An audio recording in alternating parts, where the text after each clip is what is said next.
Guyana is located in the northeastern part of South America, bordered by Venezuela, Suriname, and Brazil, and has a population of 780,000 people.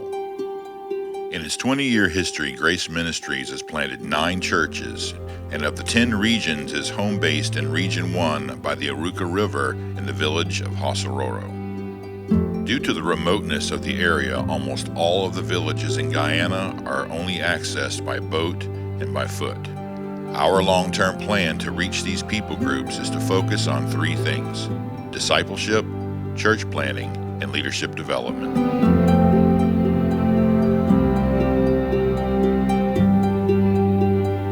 Disciple making is the core of the last command that Jesus gave to his church.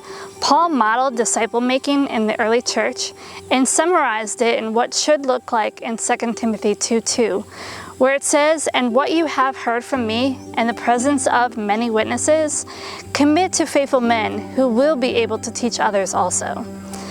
Every sustained movement of God throughout the entire history of the church age can be traced to the broad efforts to make disciples.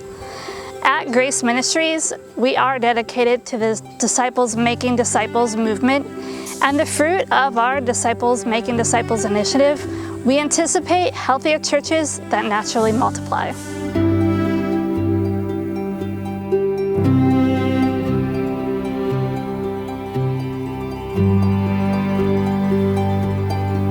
When it comes to church planting, our plan is to achieve, which stands for a church in every village. Healthy disciple-making efforts will produce new church plants. Healthy church plants produce more church plants.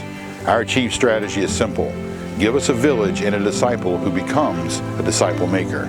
A disciple maker will bear fruit of new disciples, and new disciples gathered organically produces a church.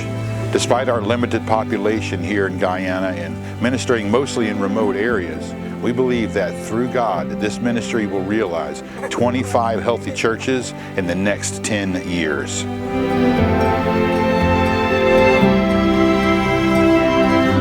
The purpose of Grace Ministries leadership development is to work alongside the indigenous planted churches to identify potential leaders among the community. Our leadership training center will be dedicated to preparing selected men to become godly examples, like Psalm 15:2 says, that they walk blamelessly and do what is right, speak truth in their own hearts.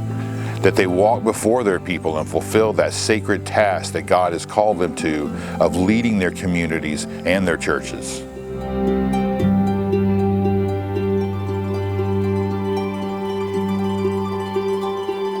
Thank you for partnering with Grace Ministries, and for more information and updates, visit graceministriesgy.org.